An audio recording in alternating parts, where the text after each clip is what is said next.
There's a few businesses that like, if you can get close to a negative cash conversion cycle, or even just shrink your cash conversion cycle dramatically, that's one of the most valuable things you can do for your business. That can literally change whether your business survives and grows or fails, is how long you're floating that cash from when you bought inventory to when you collect money selling that inventory.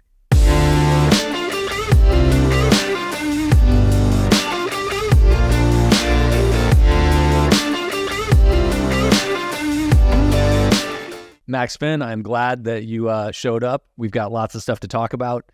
People see you on TikTok all over the planet. We will certainly dive into some of that stuff, but I want to bounce around in your life because you've got a lot of other interesting things going on. I'm pumped, man. I'm glad I could be here. The AC, it's nice and cool. I know last week we had to reschedule. My AC went out like 2 hours before we were supposed to go, and I was just like, I can't do it, man. I can deal with a lot as an entrepreneur. I can't deal with being uncomfortably hot, and we have a 2-year-old, so he definitely can't deal with being hot, and then my wife has to deal with it, which is then I'm dealing with my wife and my son. So nobody likes that, right? Nobody wants to be uncomfortable, but we're chilling. We got the cool air, and we got a thunderstorm coming in. And so I said, so if there's any crazy thunder in the background, it's because we live in Florida, and this is what we deal with every day. Yep, Florida and Texas, you need AC, and also upset children and wives inevitably are going to end up in the room with you. And that's not ideal when you're recording. Also, PSA for any employees, don't have your kids running around when you're on a call ever. It's never something that the other party likes if you have forgotten that now that you have kids. Yeah, it's not fun. That's why I am as far away from the action as possible up in our house.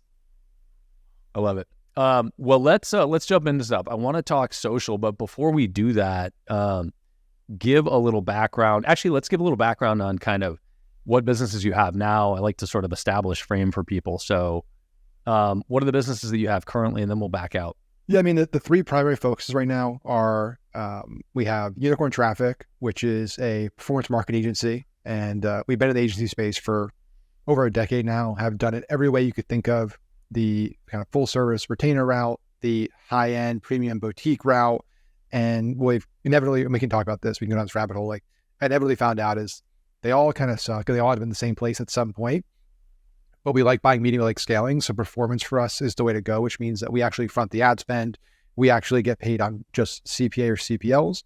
And it gives us a lot more leverage in the relationship. We can scale more aggressively. So that business did just shy of $1 million last month. We'll probably do 1.5 this month. It's growing really fast. It's a lot of fun. There's be some big plans for that business. We have Unicorn Innovations, which is our education business.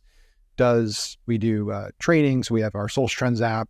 It's got all kinds of cool stuff in there for media buyers and marketers. We have our Insiders program, which is a paid community and courses. And we have a coaching program we just launched 2 months ago, TikTok Ads Accelerator. 8-week coaching program, pretty self-explanatory. That's about a $200K a month business. Coaching started to really take off though. So that's the goal there, is to be, well north of $1 million by the end of the year on the info business. And then we have Hero Brands, which is like our portfolio of e-com properties and content sites in the political space. Fun topic for us to talk about. Yeah. And that business has been booming. So we have just north of $800K a month in reoccurring revenue. Plus we do about the same amount, a little higher every month in straight sale revenue. And that business, the next 16 months going into the election, this is when things really start to ramp up. So it's going to be a fun Q4 and a fun next year and a half with that business. Yeah, I love that. I love that topic in particular. We've got a bunch of people that are tied into the political space, whether it's through direct political affiliation or it's through sort of topical things that tie to one of the parties. So, we do a bunch of survival brands. Easy Pay Direct has survival clients, and those inevitably are tied to the right, to right-wing candidates, et cetera. Mm-hmm. I want to highlight something, which is going down the agency rabbit hole, and you've tried it a bunch of different ways, and you landed on performance, and you said, we front the ad spend, and then we take a part of the lift. Very early in my entrepreneurial journey, I formed the hypothesis that marketing agencies were largely full of shit and terrible. And the only way, because here's the thing, if an agency is really good, they're going to do it themselves. And the only the only area that I really believe is the gap between doing it yourself and most agencies is a performance-based agency where they say, look, we'll do it, but only if we get a big part of the upside, right? So you're sort of getting all the benefits and taking somebody else's product or brand and leveraging it. Yeah, I think you're spot on with that assumption. Agencies are a great business for people that are getting started. I think it's one of the best ways to get into the industry because you can be relatively young, you could have very limited resources, but you can be pretty good at a service, a marketing service, and you can get up to 10, 20K a month in income pretty quickly by doing that. But like once you get beyond that point, it becomes very, very hard to scale. It becomes an HR company. And so, yeah, and the churn, dealing with clients, there's so much stuff about it that's just like, it's not fun. It's not enjoyable. And you basically become a customer service company, an HR company, and you move away from just the pureness of just media buying and scaling. Performance goes back to that. Like that's all we do is we just media buy. We don't have to worry about client calls and client reports and clients calling us up and saying, hey, our ROAS was too low yesterday, freaking out. Like we don't have to worry about churn. We're the prize in a relationship. But like you said, it's very hard because we take all the risk. So if you're not good at what you do, you can't do it, right? You need to be really, really good at media buying. You need to be really good at vetting offers and getting the right offers in place, have a really good testing process in there and application and vetting. And then the big one that nobody really thinks about is you need to have access to capital because it gets very expensive very fast if you're funding the ad spend and you're scaling. So like right now, just for On It, which is our biggest partner, we're spending about $40,000 a day. We get paid out every Friday, essentially. So that means essentially we have to kind of float, 280 to 350K a week on cards, and we're paying them off multiple times a day. So it becomes a cash management game, and you need to have access to lines of credit, and also, high risk tolerance on fronting a lot of cash. And a lot of people can't do that, and that's just one offer. Yeah. Well, that goes back to being good marketers, right? Being good at the actual process. And the other thing that you just said, which illustrates the point, is that agencies are a good business to get into because it's relatively easy to get to 10, 20 grand a month. And you can be young doing it. But what is inferred through that statement is you don't actually have to be great at it because you're using somebody else's money to learn the process of getting great, right? Of learning how to market.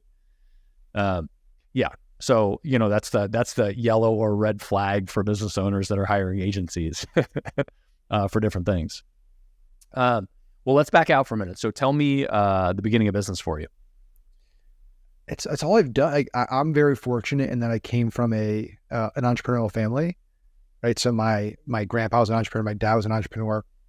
And so that's like very, very few people get that insight where it's like you actually see this as a possibility pretty young. Most people just see 9 to 5 and that's like what they see. And then eventually they figure it out once they get out of college and they get older. So like my grandpa was a big residential developer, was one of the first guys to come up with the idea of like a planned community, which is now very common, right? So it's the idea of like building a community around schools, infrastructure, supermarkets. So it's, all kind of self-contained, and built a lot of the residential neighborhoods in like Eastern Pennsylvania, Northern Jersey, started a commercial real estate company called New American Network, basically a franchise model for commercial real estate that eventually became NAI Global, which we sold as a family in 2012. And that had, I think 5,500 brokers, agents around the world in 55 countries. So it was a big company. And so I saw my grandpa start that, and then I saw my dad kind of grow it from a, domestic company to international company. And just, I saw the good stuff. I saw the, we went from when I was probably from 0 to 10, living what I would consider like a pretty, middle income life, to then, it doing better and doing more middle income, middle upper. But then I saw the challenges. It's, when the recession hit and certain things like almost went bankrupt, like almost lost everything. So saw this kind of really dramatic swings and volatility of that lifestyle. But it's like, I couldn't imagine do anything else. Like that's all I saw. And that's all I knew my entire life. It was like, I'm not going to work for anybody. Like I'm going to start my own thing. There was never like an option. There's never like a plan B where it's like, I'm going to work a 9 to 5. Where did experience come from for you in that? Did you work for the family businesses? Did you have 9 to 5s before you did your own thing? Yeah, I mean, so I did the typical like summer gigs when I was in high school and stuff. I think it's important to build like character to work like shitty low paying jobs. Like I worked deli 6 a.m. to 8 p.m. 2-3 summers in a row. Like I think it's good. I think it's healthy to build like work ethic and respect for like hard work, right? But then I also was fortunate to get to work with my dad and help them with kind of early as Web 2.0, social media marketing, all that stuff. Because I was younger, I was kind of getting it.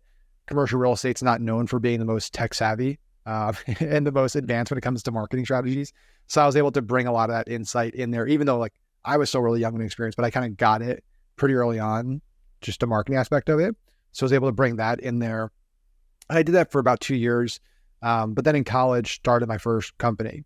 And so from basically college, my junior year in college to today, it's all been just through me doing things and just experience and lots of failures, a few good successes, but really just hands-on, boots on the ground learning, but also having great mentors, like having the ability to like talk to my dad and my grandpa and like different people and like get their feedback and their insight on things has been invaluable. Like it's really hard to put a dollar value on that access. I think those things are, the upbringing is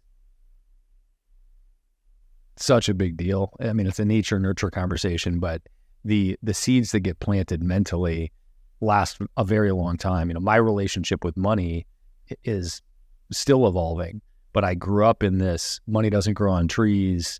It's scarce and don't spend it. And how that manifested later as money became much more abundant was I wasn't leveraging it the way that I could. And probably still today, I'm not leveraging it the way I could. Now, on the one hand, that allows me to be very pragmatic in my approach to security. And the other, I'm not doubling down as much as I could or taking the swings that I could because I have a heightened level of need around security with financially. How did that play out with you? Did you look at it early and realize, money as a tool, or what was your relationship with money through that process and how has it changed? Yeah, it's I've definitely seen it as a tool and as a valuable asset to leverage pretty early on, especially because like the background is commercial real estate, and so like just understanding how real estate works, especially commercial, like and debt and leverage, like it gave me a unique perspective on finance that I think a lot of people don't have. And then also in college, I got really into kind of financial mathematics and things like that. So I like went down the rabbit hole, like in terms of studying of just understanding how money works. And so I was lucky there and had that understanding coming out of school. But on the other side, I've also always had this other side of me that's like, I've had a hard time. And it's funny because like a business partner, Jeremy, has a, very different, not very, very different, but like a different view of spending and money than I do. He's like much, much, much more frugal and conservative, and also just different. He's single, I'm married, I have a kid. I have just like, our lives are different. Right. And so it's not that I've been like anti being frugal, but I've always like thought, I don't want to wait until I'm like 70 years old to like enjoy life. It's always this balancing act for me, where there's all these people on social media that are always talking about like, even if you're a millionaire, like clip coupons, like live super frugal. I think it's called like FIRE, or there's like an acronym, like a community of people that like independent, like retire early and like live frugally. It's like a whole movement thing, and not bashing it. Like that's great. That's what you want to do. But for me, it's just like, I don't get what the point is. I don't understand the point of, like working so hard to earn a good income and do well, to defer the enjoyment of that for a really long period of time. It's one thing to say like, I want to get the next 5 years, like through 5 years, and I want to be 30 or 35 and be at this point. It's another thing to say like, I'll enjoy life at 60 or 70 or 80, because it's like, you can die, like anything can happen. Tomorrow you get hit by a car, you could get a disease. Like it's, we think morbidly, but it's like something bad can happen. And it's like, you can't take money with you. You can't take all that with you. And then you sacrifice enjoying your life, and you drove, a 15-year-old car that broke down all the time and all these things just because you wanted to have something in the future. So for me, it's been a balancing act. And the last thing I'll say is like, I've always worked well under pressure as well. Like I've always viewed it as like focusing on moving the income lever over the expense lever for me has always been a better motivator, where it's like, if I've ever been through struggling periods where I've struggled financially, it's always been like that pressure has made me level up and get to another level. That's created another buffer. So again, like not the best financial person, the best financial advice, but for me, it's been a balancing act. It's been like, I'm not super cheap, and I always focus on just like, I can make more money, I can do better than like, let me keep cutting expenses and be like extra frugal. Yeah. Well, I like the notion of hit the income lever instead of the expense lever and focus on that. And changing the paradigm from money doesn't grow on trees to you can always make more money, right? That's not the scarce element in life. Now, that said, I think that for me, what's important is that there is a framework in place mentally so that I can kind of reconcile what's acceptable to spend or not. And if you think about it and create some, guardrails initially, it makes it easier to digest. And I think it's like most things in life, right? If you pre-plan, then when you're in the moment, you can take emotion out of it pretty easily, right? If you make the decision ahead of time. And so for me, I had I set some parameters around spending on frivolous things like cars. And so my rule growing up was I won't spend more than 5% of my monthly on a car. And that led me to, and I didn't want, many cars. I wanted a dope car at some point. So I didn't buy a car for many, many, many, many years until I could buy, an expensive car and not worry about it at all. But that 5% mark is so far beyond what most people, or it's so much lower than what most people rationalize as an expense for a car. And I think that those things are good in general, because if you do set those parameters in place, once you get there, then you don't have to think about it or worry about it at all, right? You're just saying, hey, I can spend this money and there's no chance I'm going to redline, right? There's no chance that I'm going to go under because I overspent or got wild. But there is the balance of how much are you going to, like if you take that principle and apply it to business and business spending, the question is, how quickly are you going to accelerate? So, in the world of ads, how much you said you've got to have the risk tolerance to deal with putting a bunch of money out in your, performance-based marketing agency.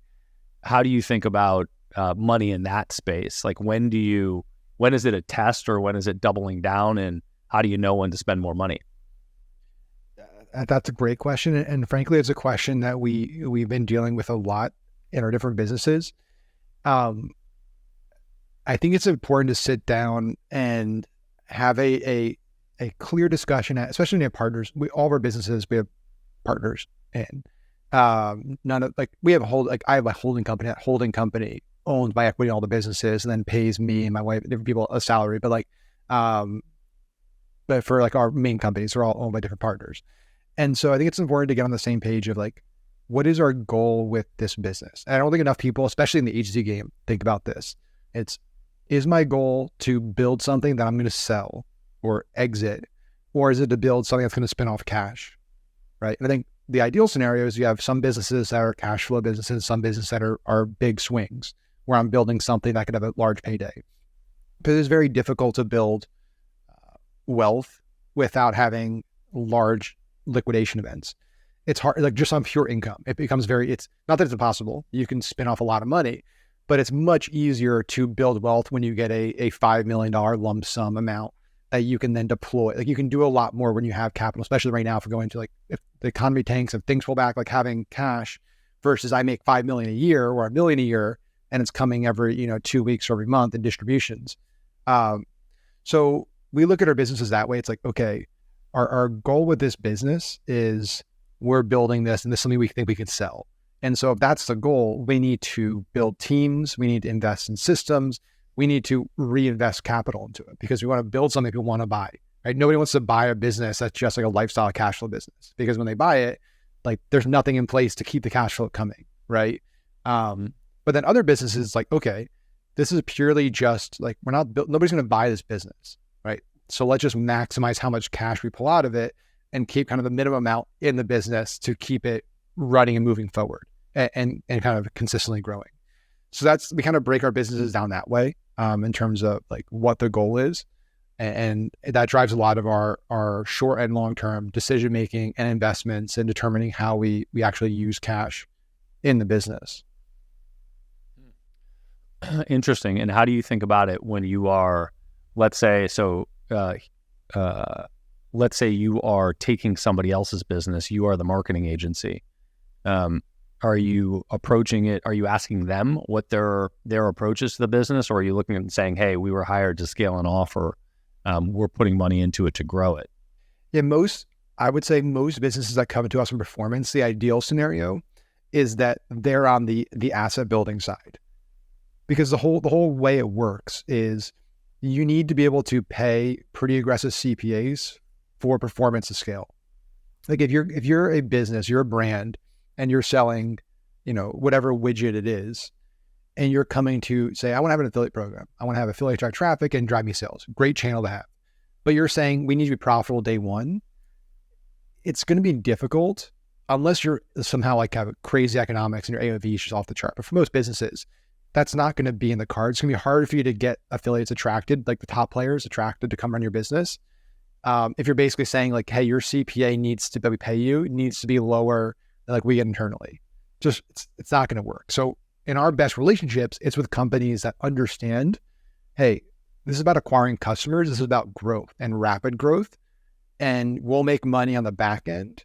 And also like we're trying to build this to sell it. And so we know like our business is way more attractive with an extra 5,000, 10,000 customers a month than it is if we keep growing at the rate we're growing. And so we're willing to pour fuel into that fire, go into the red a little bit to make it happen because it's worth it for us. So that's the ideal type of partner we're looking for. If you're looking for cash flow, performance is a tough channel. Unless you're doing it on the organic side. So if you get a bunch of like publishers, like content sites and influencers, people that aren't doing paid, you can maybe get away with lower CPAs with them because they're not putting cash into it. It's just, hey, we have traffic. We're going to tell our traffic where to go. But for people like us that are actually putting ad spend into it, it needs to be a pretty aggressive payout. Yeah. So one of the, and basically what I heard was, if you're getting social traffic, it's cheaper to get that traffic to the end location to buy stuff than it is if you're paying for ads to get people to buy stuff. And when you're scaling up ads, you want to know that you're getting your money back or close, and then just dump cash because you're going to acquire customers and then try to increase the average order value, the AOV, or the lifetime value of the customer to balance that out later. Is that the summary?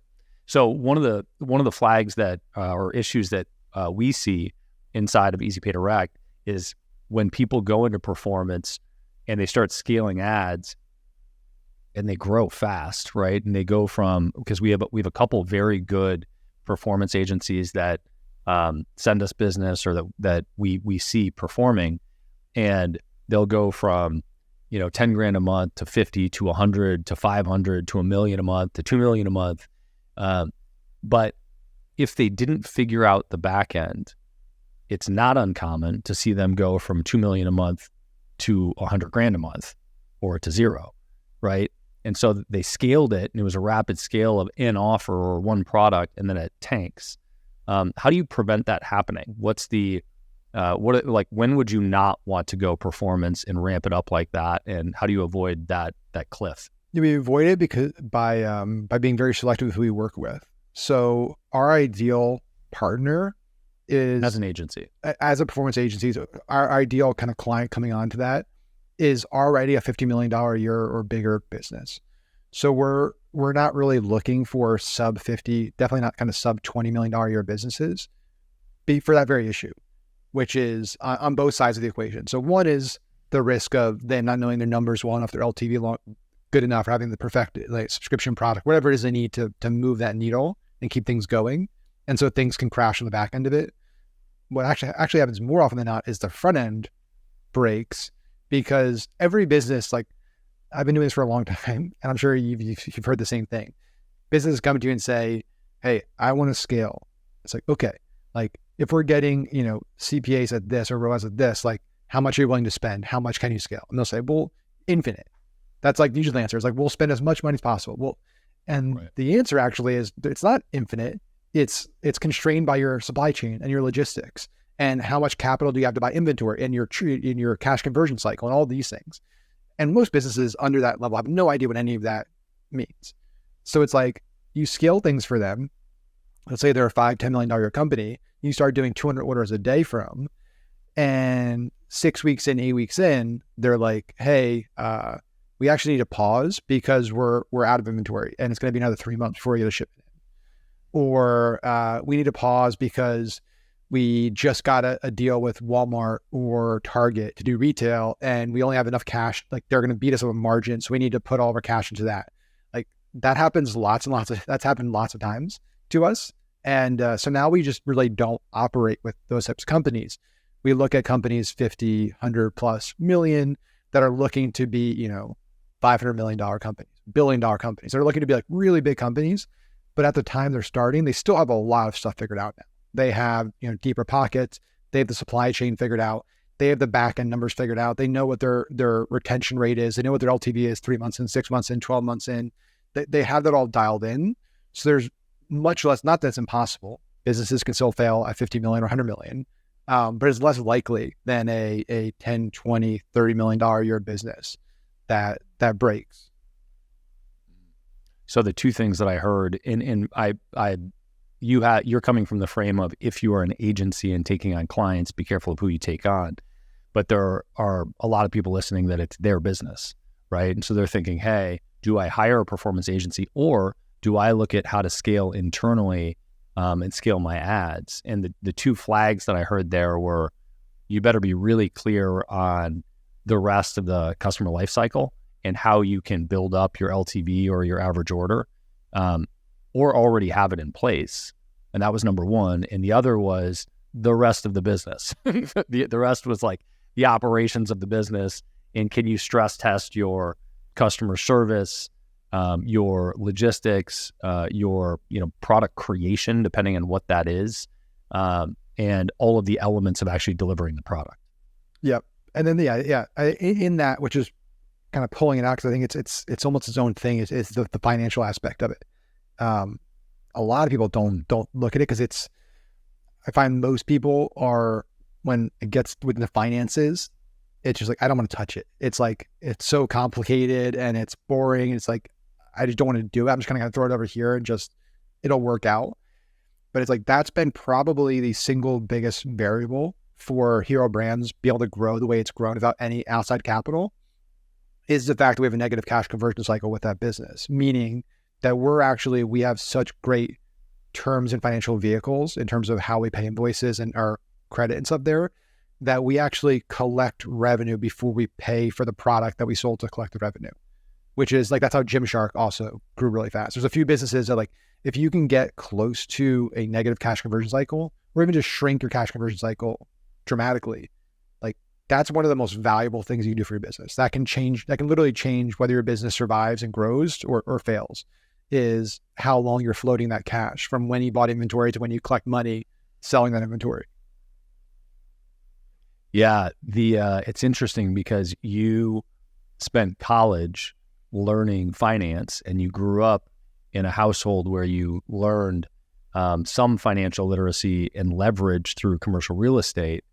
And I think you're 100% right, which is that almost all business owners, certainly, up and coming entrepreneurs that are trying to bootstrap, are not financially literate. They can't speak in those terms. They don't know what they mean, and it seems complicated. And that language is something along the lines of, oh, well, I'm not a finance guy, or I'm not a finance person. And the irony is that there was a time not so long ago where you would hear people say, oh, well, I'm not really a computer person.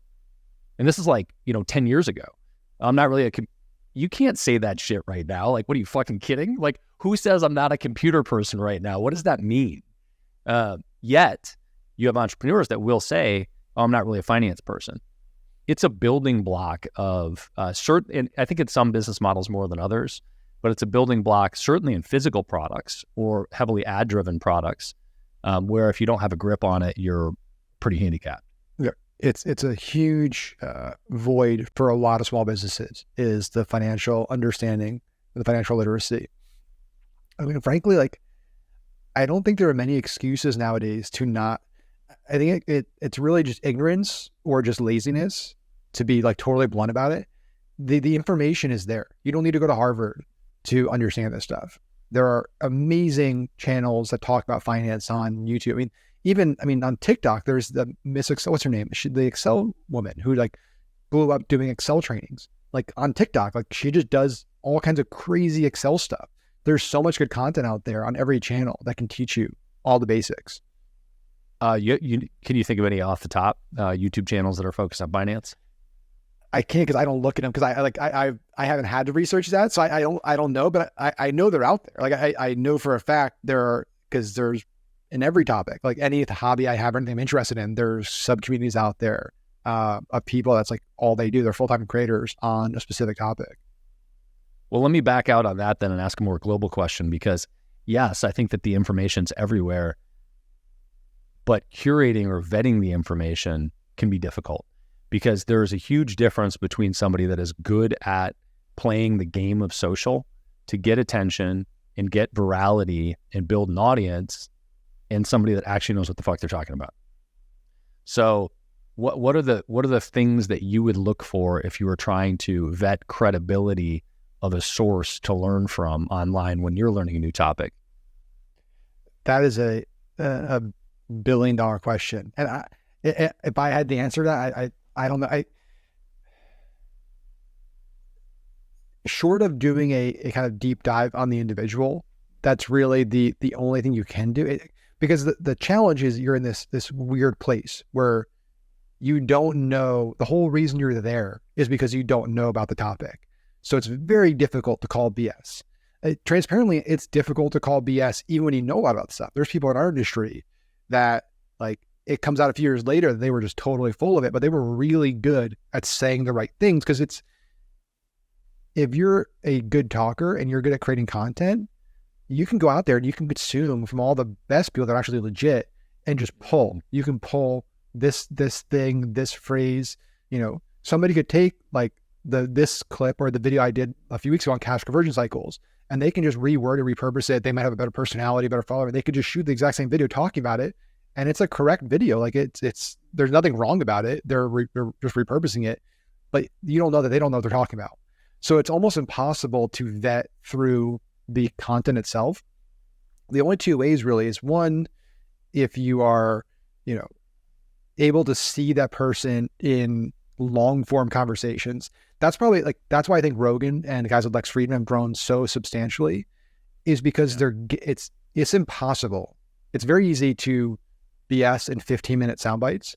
It is almost impossible to, I would actually say pretty much totally impossible to BS on a 3-hour long form unedited discussion where somebody's just asking you questions and deeper questions. Eventually you're going to slip up. Eventually you're going to be like, I don't know. And so, potentially looking for, hey, has this person done, 1.5 hour, 2 hour, 3 hour podcast? Have they spoken on stage? Have they done panels? Like, are there things to go watch them that are unedited, where it's live potentially, where it's really difficult to be a con artist, essentially? That's one thing. And the other is just to do a deeper dive on the person, right? It's like, go look at their background, go look at where they've been featured. For me, for example, and again, it's not about patting myself on the back or like tooting my own horn, but it's like, eventually at some point you can't do it for this long if you don't know what you're talking about. Like, I've been lucky enough that I've been able to operate in the marketing role for about a decade, and I've continued to progress.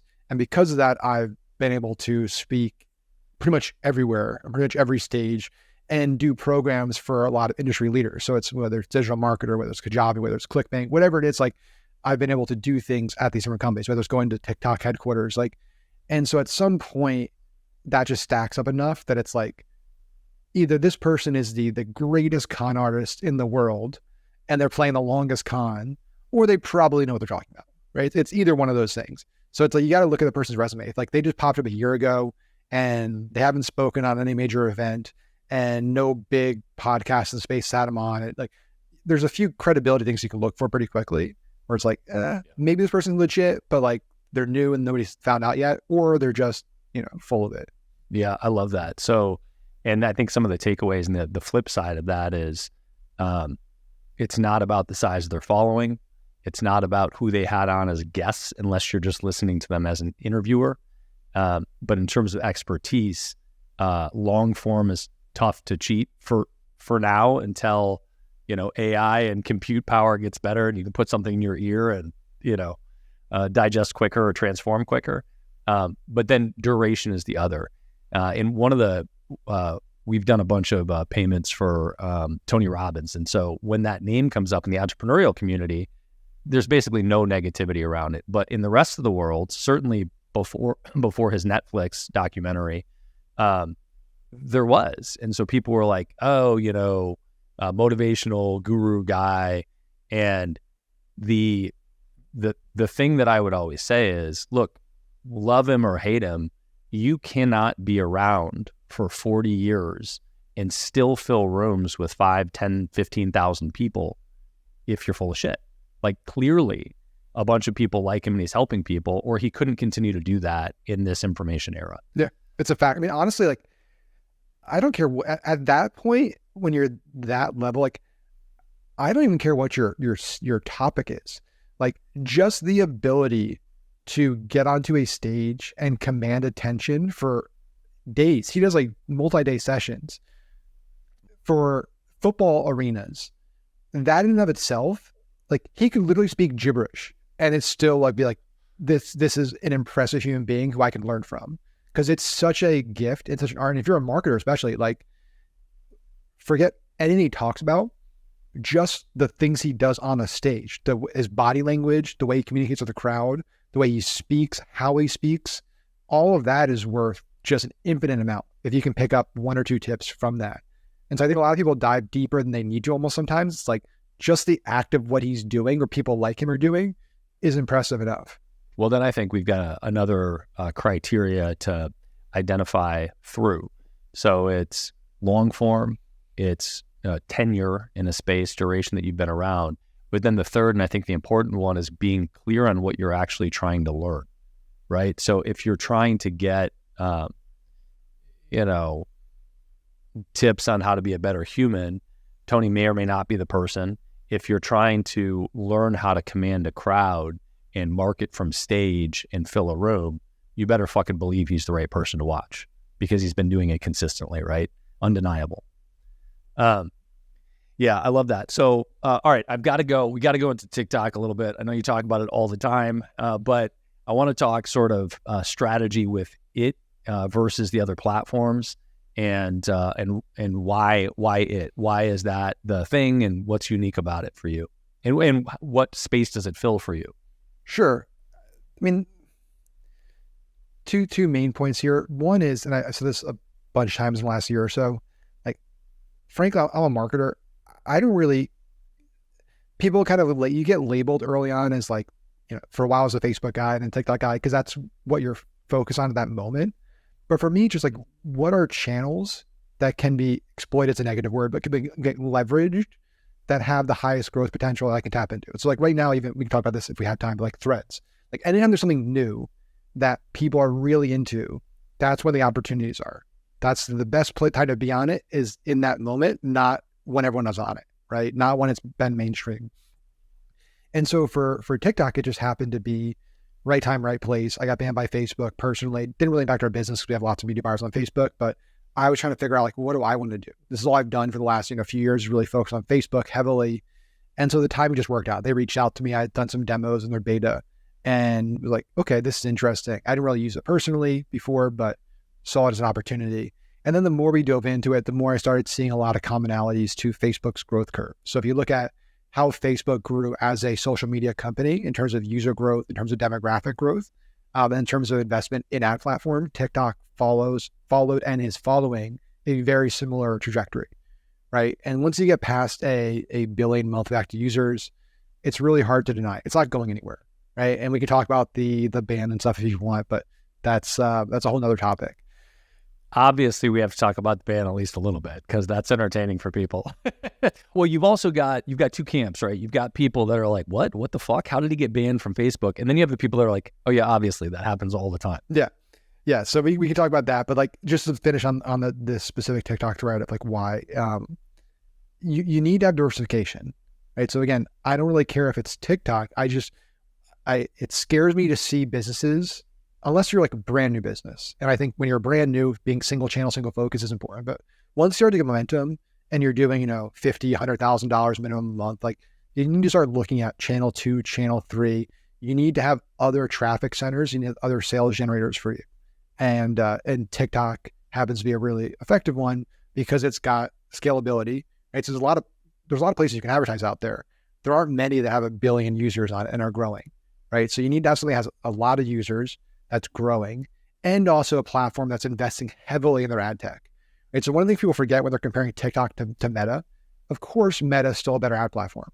It's undoubtable, but that's obvious, right? It's been around. The ad platform is going on, I think, like 15, 16 years since it's been live, right?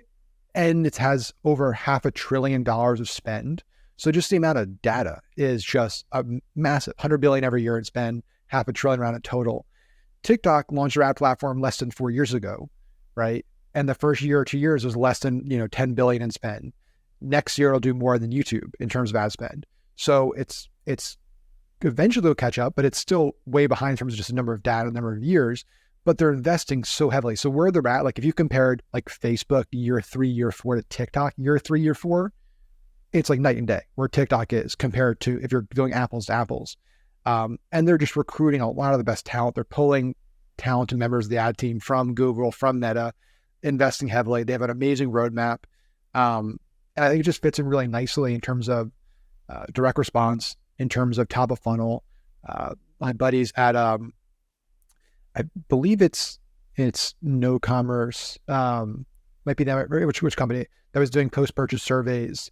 And they basically saw that this is over a year ago too, so it's higher now. About 8 to 9% of all e-commerce purchases, when they asked the customer where they first heard about the product, when they first saw the product, it was TikTok. So that's going to continue to grow into the double digits, where people are the first place they're seeing products and experiencing brands is on TikTok.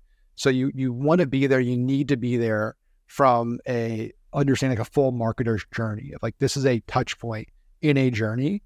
And this is a great way to get in front of a lot of people very cost effectively. And then the final piece of it is like, I don't really care if you actually spend $1 on TikTok, but I do care that you learn how to advertise on TikTok. And that sounds kind of weird, that statement. But the reason is because every other platform, from YouTube to IG to Facebook to any other ones, is following that format. They've all gone 9:16. They've all gone short form. They've all gone full screen video. So they're all following TikTok's lead in terms of the content style, which means you need to understand the content style. That's the more important thing. It's not the technicals of TikTok media buying. It's understanding, how do I make really good short form ad creative that can stop scrolls, spark curiosity, grab attention, get people to actually watch and actually pay attention.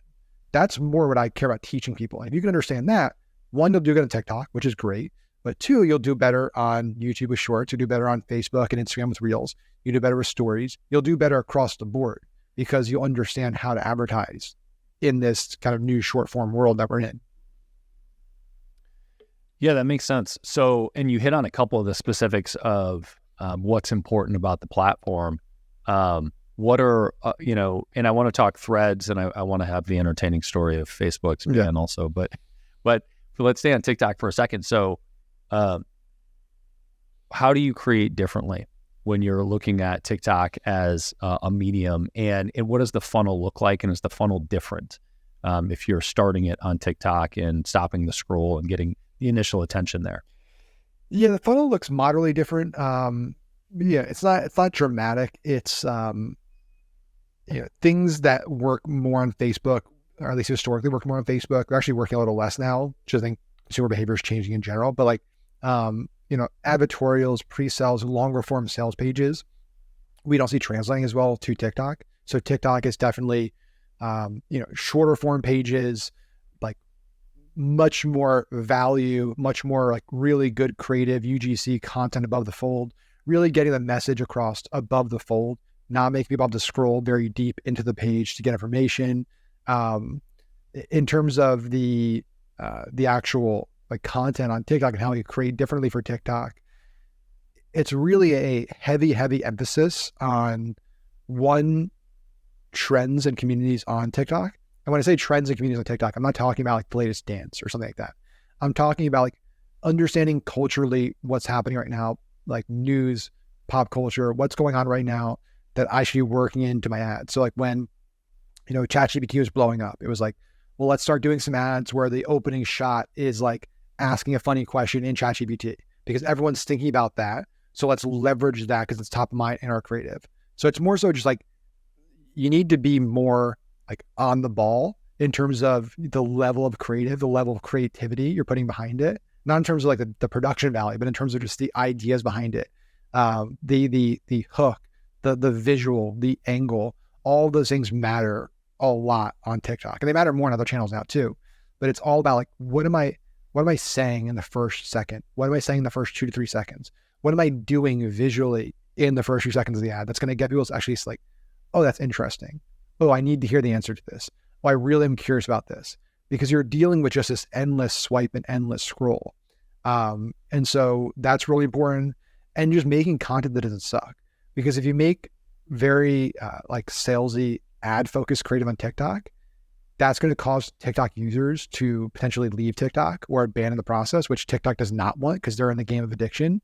And so they're going to penalize you. You're going to pay a lot more for cost per 1,000 impressions on a CPM basis than you would if you can understand how to create things that feel native, that are using, things like green screens, that are using duet stitches, reaction style videos, video comment replies. There's all these kind of formats and styles that are native to the platform that you need to understand. And that's like, you should be plugging in your creative and your angles and your messaging into those formats and frameworks. Love that. So those things, you mentioned some of the kind of native formats, but you started with a sort of capturing attention faster.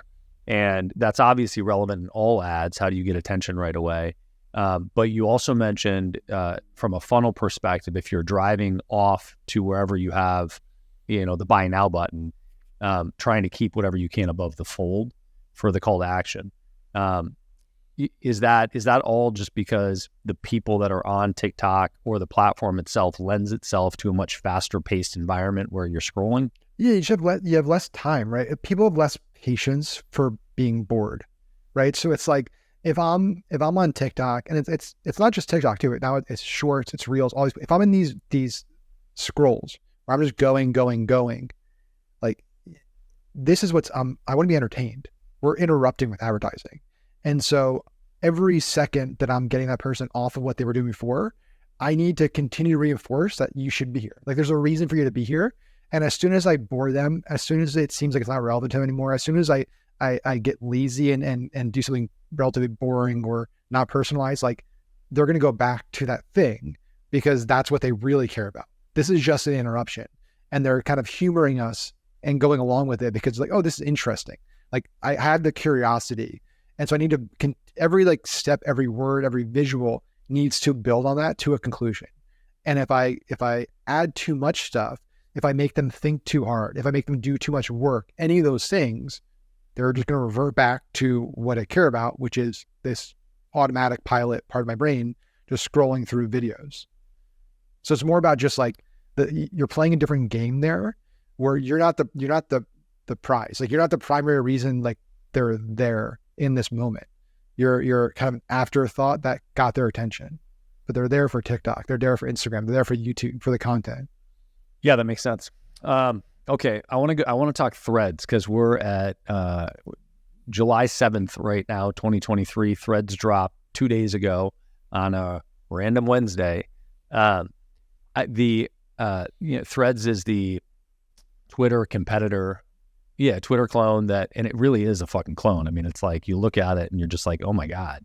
It's a ballsy move by Zuck. It's an aggressive move by Zuck to go head to head with Elon on this. Maybe poking him to fight. But the question is it going to win, right? And what's the benefit to a marketer, short term or long term? And I have some thoughts on it, but how are you approaching it right now? Yeah, I mean, I'm a huge fan out of the gate. Was on it like basically the first hour or so, was on it comparatively pretty early. And if you can talk about like just earliness in terms of like 24 hours, 36 hours, but it's been, I spent a good amount of, or was, I think it's like 200,000. So it's not in the first like 100,000, but it was, 200,000 is pretty early, man. I was like 2 million or something. And it's still, I was like, damn, 2 million already. Well, so as of yesterday, in the first 24 hours, I think the first 18 hours, it broke 30 million users. So now again, like I posted this and people have commented and it's like, it's not truly apples to apples because it is pulling over Instagram. So it's piggybacking Instagram, which I think is actually part of why this is going to work. I think this is actually a brilliant move. I think in the future, you're going to see more of these companies, the TikToks, the Googles, the Metas, like doing this, where it's like, if I want to build new apps that can then piggyback on my audience. Because that's the thing is like the struggle with starting a new social media app is that everybody starts back from zero and nobody likes starting from zero. It's like, shit, I worked so hard to build my Instagram following text. Now I got to come over here where it's like, I already have Twitter. I already have this many followers. Now I got to start from zero over here. The brilliance they did here is like, I posted this the other day. Like, I think I have, let me see, just to like real time. So I'm up to 3,948 followers on Threads in less than 2 days. My Twitter followers, I only have 5,645. I've been on Twitter since 2008. Think about that. 2008, almost 6,000 followers on Twitter. 2 days on Threads, I almost have 4,000 followers. So because I'm not starting from zero on Threads, I'm much more likely to use it because every thread I'm posting now, I'm getting engagement. I'm not getting 0, 0, 0. I'm getting dopamine hits right away. And that's the brilliance from the engineering side of this app is like the dopamine hits. And it's a game. It's an addictive game. Like that's all they have. Whole neuroscientists, all they do is how to make these apps more addictive. So yeah, I think that's going to be the future is like, if you are Meta, letting people build an audience here and then launch app B over here and let people just move their following audience over here. I think that's the future. And it seems to be the game they're playing. Zuck talked about specifically is like letting you bring your audience different places, which is great in my opinion. And I think it's going to be beneficial to them. I think it's a smart move. I'm not a huge Meta fan. I've never been a Meta fan. They banned me. I have a lot of bad blood with them, but in terms of like, this is what they should have been doing instead of the metaverse. Like this, I think this is a much better investment this isn't their wheelhouse. Meta knows how to build addictive social media apps. That's their thing, right? Or at least grow them and acquire them, right? So Instagram, WhatsApp, like they acquired them, but still like they grew Instagram from a relatively small app to a monster. So they know how to make things that are addictive, keep people on the app. That's their bread and butter. Like keep doing that. Build this, grow this, put ads on it, monetize it, rinse and repeat, do it again. So yeah, I think there's a lot of advantages. I think the fact that you're starting not from zero, I think the fact that from a public sentiment and PR standpoint, Zuck looks like the hero here, which is amazing to me because it's like, if you said 4 years ago, 2 years ago, that Zuck would be the media hero, people would think you're crazy, but he happens to be less bad than Elon right now. People really hate Elon and Twitter. And this is the potential to beat Twitter. Therefore, Threads is good. Twitter's bad. So Threads is going to get a lot of free marketing, a lot of free PR because of this. So how's that going to translate? How do you see this translating from for the user? And how do you see, what's the benefit to jumping on the bandwagon? Who should do it? Who shouldn't do it right now? And why? Yeah, I mean, everybody should jump on it early because if you understand how these apps are developed from the algorithm and how they're built day one, they basically build it so that early users get disproportionate reach and engagement because they want early users to feel good. They want them to think this is like, I can be famous here. I can go viral here. This is one of the things TikTok did really well early on is all these new users would go viral. It's like that didn't happen anywhere else. So we had 0 followers went viral. And that really anchors you in deep. You get such a hit of dopamine all the time by doing that.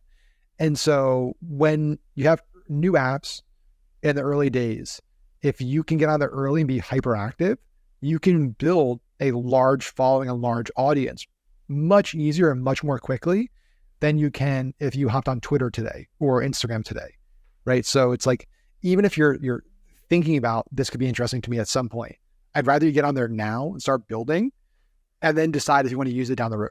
Because eventually, 3 months from now, 6 months from now, a year from now, whatever the time period is, they're going to turn off that kind of bonus reach and it's going to be a lot harder to grow there. Right now is the easy time to grow. Is the bonus reach just a product of it being a new platform, so they allow the reach to be larger when it's brand new, or is it when you are new as a user? Do you have thoughts on it? Yeah, I mean, again, a lot of this is it's assumptions, it's hearing from insights. It's none of stuff for a fact, but it definitely happens on every app.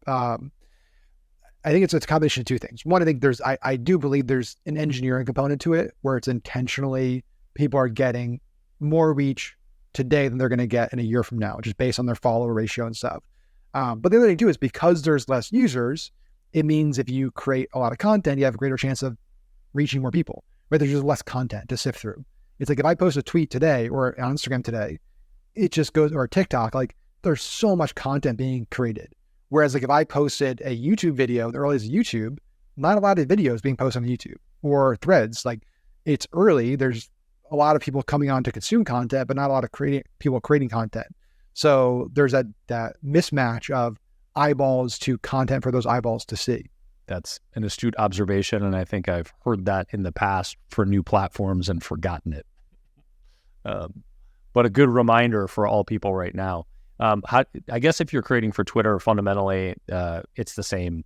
You copy and paste what you're doing on Twitter, and it will probably work.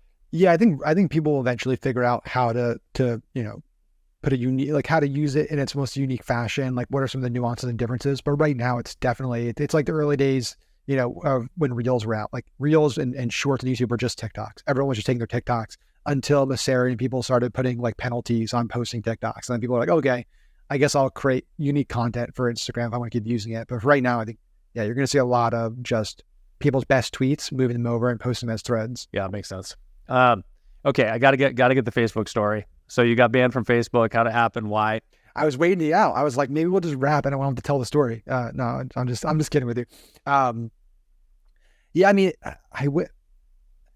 I hate telling the story because there's not a great story to tell. And that's like, it's part of the story. It kind of makes it a good story because there's not a great story. It's like, I just woke up. Yeah, I mean, I literally, like, this is the full story. Like, I woke up one morning and I logged into Facebook and it had a white box and just a message that says your account's been banned for, violating our terms of service. And I wasn't given the ability to appeal. And I wasn't given a specific reason as to what I violated. And at the time, I really wasn't using Facebook that much anymore personally, or I don't run, I advise on a lot of ad accounts, but I'm not in there day to day running, pressing all the buttons. So I really hadn't run an ad on Facebook in quite a while. And I hadn't really posted anything on Facebook much. And the things I did post were all like, family stuff. It was like us at, Universal or us doing this or a birthday, nothing controversial. And so it was really like totally out of right field. And yeah, I mean, it's still to this day, I've never been given a reason, never been given the ability to appeal. And it should scare people. Like it should scare people that you invest so much time into building up assets and a following and a community on this profile, this property, and it can be taken away from you without recourse at any moment, without any multiple strikes, without the ability to appeal. And for me, the thing that's hurt the most about it, and why now I give this advice to everybody in terms of backing things up, because you can go to Facebook now, you can back up all your stuff. I recommend if you're watching this video, go do that today, is all the photos and I've been on Facebook since I was a senior in high school. I went to a boarding high school. So I was like really early. I went to all the Ivy League colleges and then some of the boarding high schools got it. So I was on it really, really early. I had basically my entire adult life was on Facebook. Just tons and tons of photos and videos that I don't have saved anywhere else. They're from old phones. They're from friends' phones, all this stuff, like wedding stuff, like posts, and all that's gone. I mean, I'm sure it's on a server somewhere, but like, I'll never see that again. And that's messed up. Like, that's not technically, legally, it is Facebook property, but like, those are my photos. Those are my memories. And it is messed up to live in a world where like some random algorithm or human being sitting in a cubicle somewhere can basically delete somebody's digital life without having to give them a clear reason. And for me, like, that's the thing I feel like I'm a huge, like, get government out of everyone's life. I don't like government involved in anything really, but I will say when it comes to like freedom of speech and this type of stuff, there needs to be some type of law put in place on these companies that are basically utilities. Like once you pass, I would say, let's say like 100 million users, like that, the size of the company, where you cannot ban somebody. Well, there needs to be like a 3-strike policy, plus if they violate the 3rd strike in each one, there needs to be a specific like document written out. Like, this is exactly what you did. Here's the proof that you did it and everything. Like, I think at a minimum that needs to be implemented, or else these companies will just keep doing this. And because there's just no recourse and you can't learn from it. And that's the last thing I'll say. And then I'll end my rant here is like, if you want people to stop breaking the rules, you need to tell people what rules they're breaking. Right? It's like, it's impossible to, it's the same thing on the ad side. When your ads get rejected, half the time it's like rejected for some generic reason. They don't tell you. It's like, well, how do I prevent it from happening the next time? And you can, then you get banned. So it's like, if you want users and advertisers to be more compliant and to follow your rules, when you flag them for things, you should tell them, hey, we flagged you because you said this or did this or included this. Please don't do it again. And then most people will say, great, I didn't know that. I forgot. I didn't see that. I'm going to change it and not do it again. It's very simple. It's very logical. And it's infuriating that like, we're just still at this place where every day people are getting banned for no reason and we're not doing anything about it. From a personal perspective, that's annoying as hell. From a business perspective, it's both annoying as hell and a cautionary tale of make sure that you have redundancy in all areas of your business. And, for at Easy Pay Direct, from a payments perspective, just like you have ad accounts shut down, people have merchant accounts shut down all the time. And if you don't account for that as you scale, you are doing a disservice to yourself. It's nobody else's fault but yourself, that as an entrepreneur, that you didn't create redundancy in an important area of your business.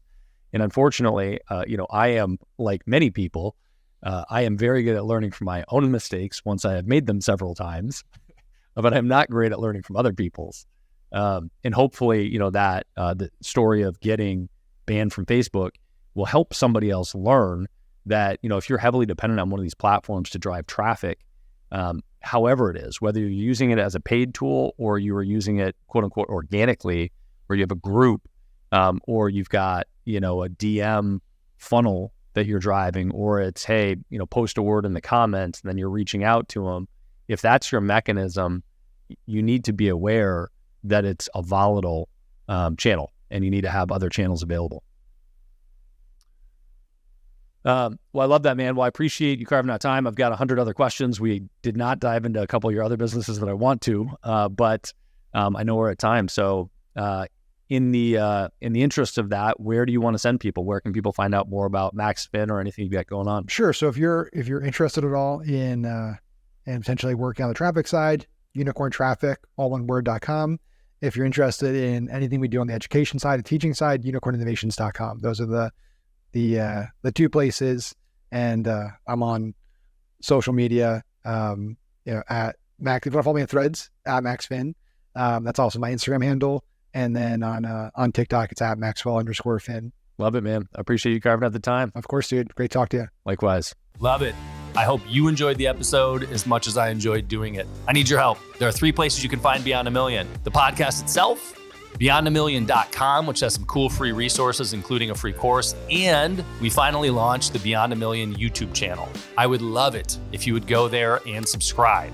And If you don't want to, you still would probably enjoy seeing the visual content. Check it out, youtube.com/@Beyond a Million.